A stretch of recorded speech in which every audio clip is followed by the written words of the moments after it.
Assalamualaikum warahmatullahi wabarakatuh. Kembali lagi di channel Nasihat Kehidupan Misteri. Pada video kali ini saya akan membahas tentang agama baru lahir di Indonesia. Ada yang memprediksi bahwa akan lahir agama baru di Indonesia pada tahun 2023. Tentunya hal ini mendapatkan perhatian publik. Bahkan tanda-tanda agama baru akan muncul itu turut disebutkan. Agama baru di Indonesia ini tertulis dalam sebuah narasi ramalan yang diungkapkan oleh seorang peramal terkenal asal Prancis, Michael Nostradamus. Ia diketahui masih memiliki garis keturunan Yahudi. Dalam narasi ramalannya, Nostradamus mengungkapkan bahwa di tahun 2023 akan ada guncangan soal aliran kepercayaan di dunia. Kedatangan agama baru yang lahir di Indonesia itu ditandai dengan sejumlah hal. Salah satu tanda tersebut yakni kemunculan seseorang yang dikenal dengan panggilan The Man from the East. Sosoknya disebutkan muncul dari negeri yang terletak di pertemuan tiga buah laut. Selain itu disebutkan kemunculan sosok tersebut akan menggembarkan timur dan barat, dan ketika muncul, dia akan memakai sorban biru serta merayakan hari Kamis sebagai hari istimewa baginya. Adapun tafsir tentang ramalan Nostradamus soal agama baru sebagai berikut. Yang pertama, munculnya agama baru yang akan mengguncang dan menguasai dunia. Agama ini tidak pernah dikenal dan diprediksi oleh umat manusia di seluruh dunia. Adapun agama itu diduga bernama Trisula Weda, yakni agama yang hanya berisi 3 perintah dan 3 larangan. Sesuai dengan namanya, dalam ajaran agama itu setidaknya ada 3 perintah mengenai kewajiban manusia yang harus melakukan perbuatan yang benar, lurus, dan juga jujur. Sementara 3 larangannya mengenai manusia yang tidak boleh melakukan perbuatan yang merugikan orang lain, tidak boleh mencuri, dan tidak boleh berbuat kejahatan. Kemudian yang kedua, The Man from the East atau laki-laki dari timur. Itulah julukan yang diberikan kepada pemimpin agama baru ini.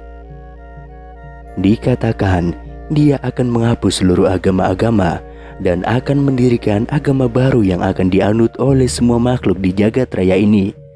Dialah Satria Piningit yang akan menjadikan dunia damai dengan apapun yang ada di dalamnya.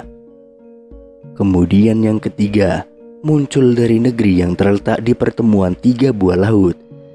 Maksud dari keterangan tersebut diduga berkaitan dengan kemunculannya yang berasal dari pertemuan 3 laut, yakni sebelah utara Pulau Sulawesi adalah Laut Sulawesi, dan di sebelah selatannya adalah Laut Flores, dan di sebelah timurnya adalah Laut Maluku. Berarti sosok yang dimaksud ini berada di Indonesia bagian timur, atau tepatnya di Sulawesi. Dipercaya pula bahwa dia saat ini sedang menyembunyikan diri sambil menanti waktu terbitnya perang. Yang keempat, kemunculannya menggembarkan timur dan barat. Diperkirakan maksudnya, kemunculan sosok tersebut bakal menggembarkan seluruh dunia beserta seluruh isinya.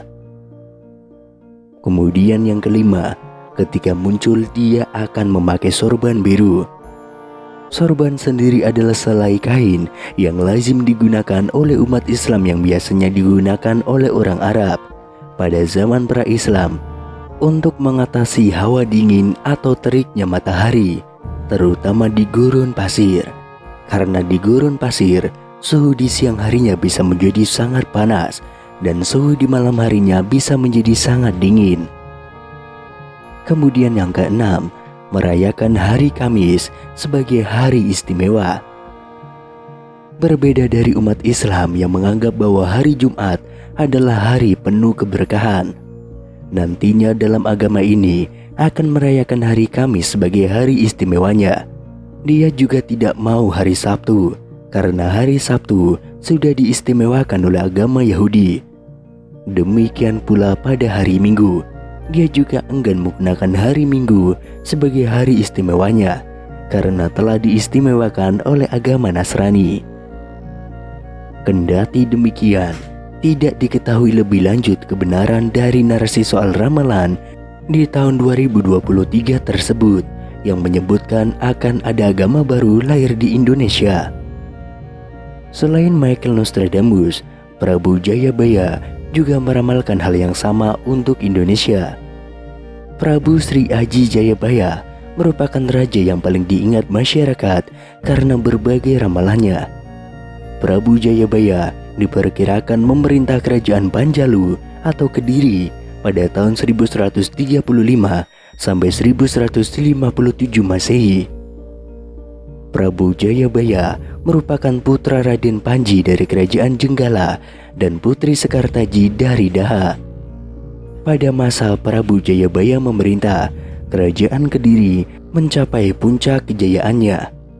Tidak hanya dalam ilmu pengetahuan, sastra, dan seni mengalami perkembangan yang sangat pesat. Pada masanya kitab Mahabharata dan Ramayana diterjemahkan ke dalam bahasa Jawa.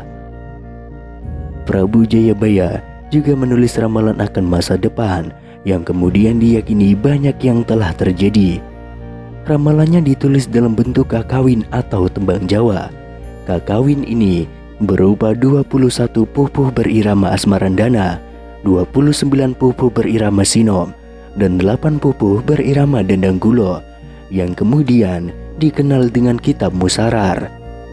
Masyarakat kemudian mencari makna tentang tembang tersebut dan dihubung-hubungkan dengan masa depan. Ramalan Jayabaya diperkirakan akan berlangsung hingga tahun 2100 mendatang. Ramalan Jayabaya banyak yang mengupas mengenai situasi dan kondisi di Nusantara, khususnya Pulau Jawa. Salah satu ramalan Jayabaya yaitu, besok nek wis ana kreta mlaku tanpa jaran, tanah Jawa kalungan wesi, prau mlaku ing awang-awang, kali ilang kedunge, pasar ilang kumandange, iku tondo yen jaman Joyoboyo wis cedak. Yang artinya, besok jika sudah ada kereta berjalan tanpa kuda, tanah Jawa berkalung besi, perahu berjalan di angkasa, sungai hilang lubuknya, pasar hilang kumandangnya, itulah pertanda zaman Jayabaya sudah dekat. Sejumlah pengamat menilai ramalan Jayabaya memiliki sifat keluasan atau plastisitas sehingga cocok ditetapkan di berbagai zaman. Tidak hanya itu, ramalan Jayabaya juga mudah ditafsirkan sesuai dengan konteks yang ada. Meski demikian, ada sejumlah ramalan Jayabaya yang belum terjadi. Salah satu yang populer yakni mengenai Satrio Piningit.